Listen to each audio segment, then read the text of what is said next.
So we're about to bleed the system, and I honestly believe that this is one of the most misunderstood processes to get your system working and functioning properly.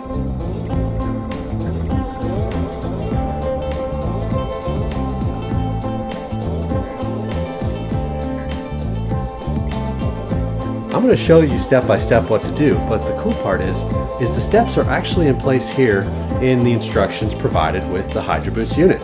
So you can follow along with me, and you can also get all the more technical information from these instructions. You need to have a few things in place first, and one of those things is getting the right power steering fluid. They recommend you use a GM, whether it be standard or cold weather, Redline, or Royal Purple. The reason you don't want to use poor quality power steering fluids or ATF is they foam up real bad, and they can also cause erratic behavior in the system, so it's really hard to say what the heck's going on. You're going to jack the front tires up off the ground, and you're going to move the steering wheel all the way to the left, and then you're going to fill your power steering reservoir with fluid up to the cold point. Now keep in mind, you're going to need a few things. Make sure you have extra rags, because it doesn't really matter how careful you are. When there's trapped air in the line, it's a good chance you're going to overflow the reservoir, so this will help sop up the mess. And not only that, but throw a bucket underneath the pump and the box down there. This will help catch any other fluid off before it hits the ground. Now, it's also important to remember that if you've got a cooler that is plumbed into the low pressure side of your system, that you're most likely going to have to turn lock to lock, or should I say turn your wheels left to right an additional 10 to 15 times on top of the 25 already recommended, in order to get your system fully plumbed and all the air out of it, so you can begin the next steps. And of course I'll show you those as well. Here we go. Hey Susie, can I get some assistance out here?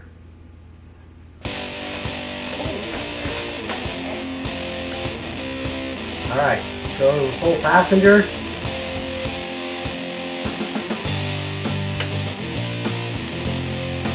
Okay, go back to full driver.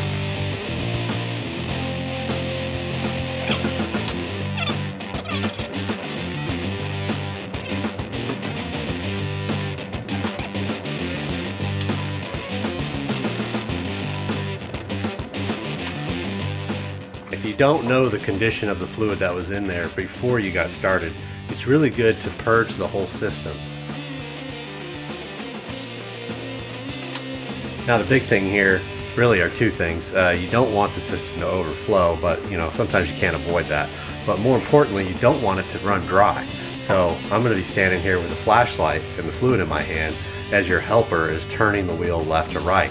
So that'll purge, or that'll completely add the fluid back in the whole system, and of course prevent you from adding more air back in as it starts taking all of it in there. So just be really careful and keep a real close eye on things. See in there, those air bubbles, they're coming up and up right there, right on the right side of the reservoir.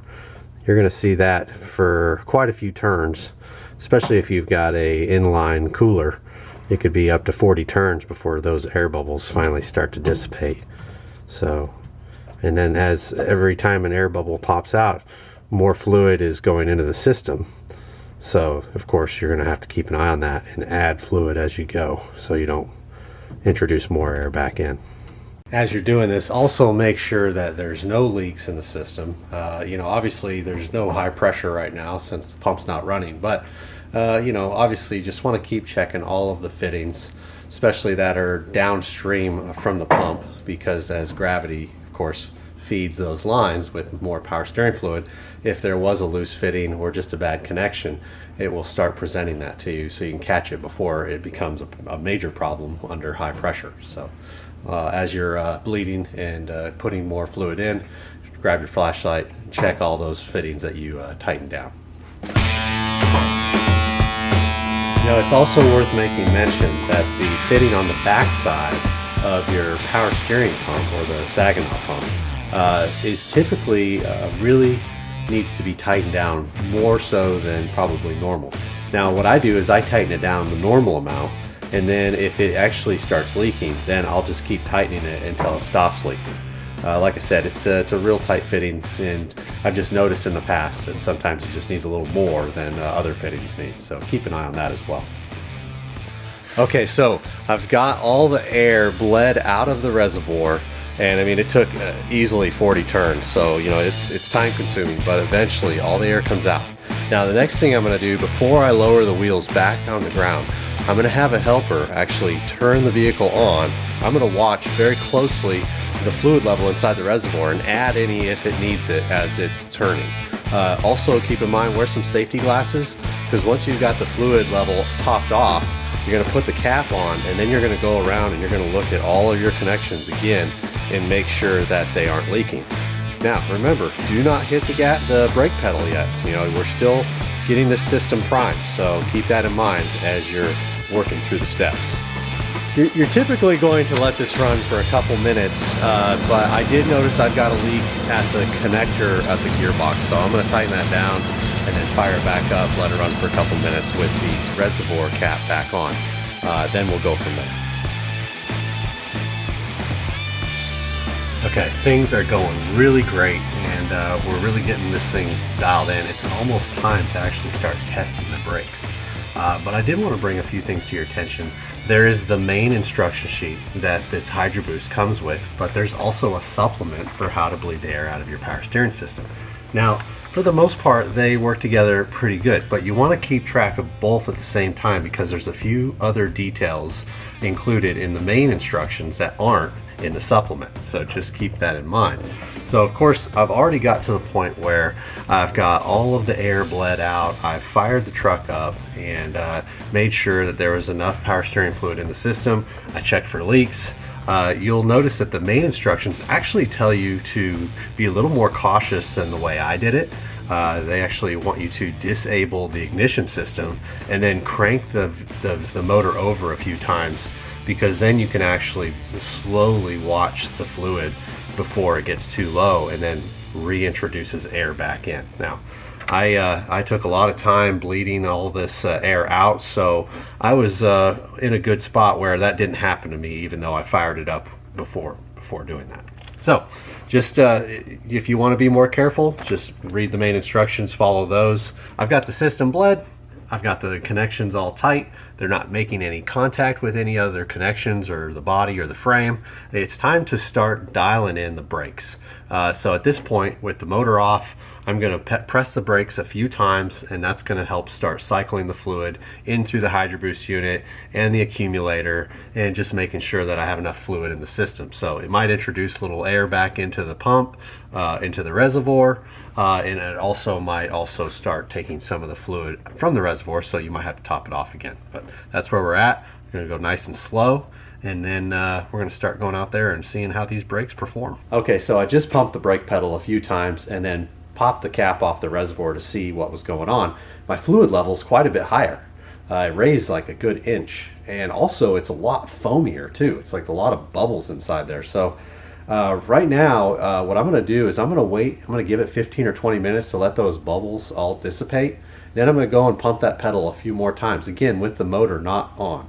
So I'm going to do that and then wait for those bubbles to get out of the system, and repeat that process until it's good and ready.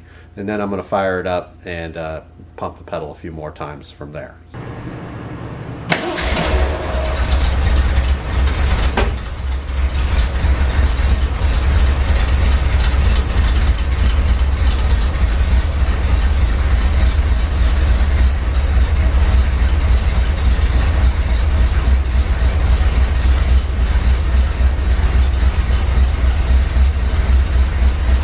Okay, so I'm letting the truck idle and warm up, and then once it's warm, I'm gonna go and do a full 5 or 10 sweeps of the wheel, lock to lock, left to right, and then after that I can then go back and start putting moderate pressure on the brake pedal.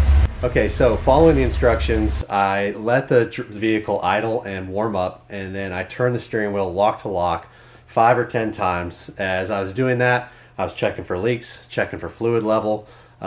Just remember, when you're checking your fluid level while it's running, You don't want it to be any higher than at cold, because when the vehicle turns off, the fluid pools back up into the reservoir, so you don't want to overflow it.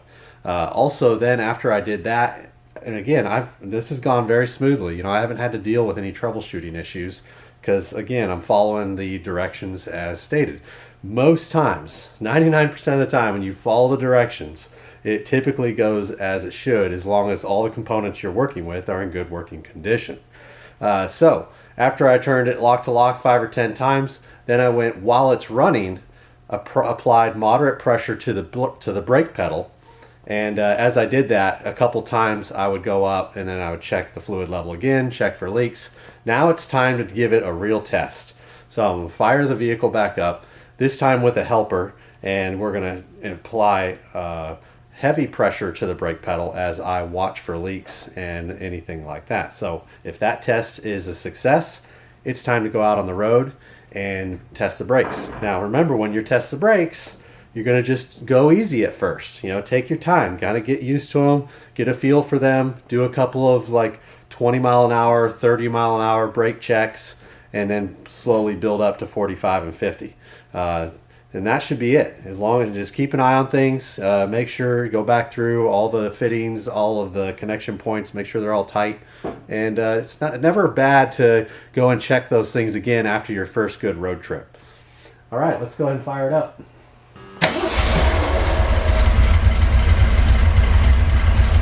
right, go ahead and put your foot on the brake. You just kind of go about halfway.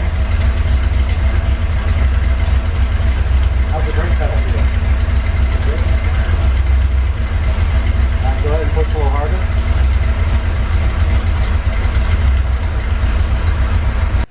Well, that was a success. It's time to go out and test drive the truck and see how she does.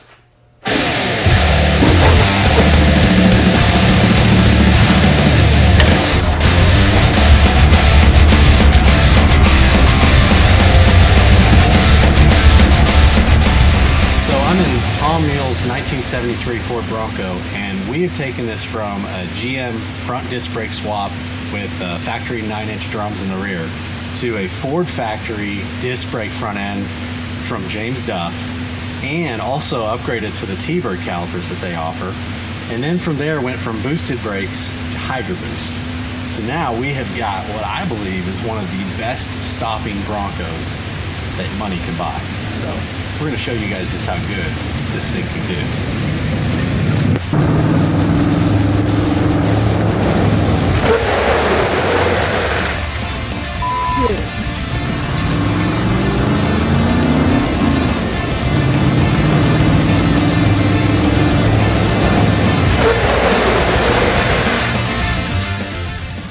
Well, that's a wrap. Man, holy cow, we have come such a long way in this brake series. We've gone from manual drum brakes all the way around, then over to the GM disc brakes, a budget disc brake swap from James Duff, all the way to the monster kit that they offer that's using all Ford components. And then we stopped there on the braking systems and we went from power boosted to hydro boosted. Well, I think it's really a great place to stop because we got so much great testing. We went from stopping from 90 feet all the way down to 50 feet. That's incredible. I mean, it's unheard of. And you know what? We've got more testing to do. We're actually going to combine the Hydro Boost system with 4-wheel disc brakes. So definitely stay tuned for that. Really appreciate you guys hanging out with me. Don't forget to subscribe. And hey, if you want to get yourself some cool Bronco Garage swag like this, go to thebroncogarage.com. Check us out on Facebook and Instagram. Definitely leave a comment below. We'll catch you guys next time.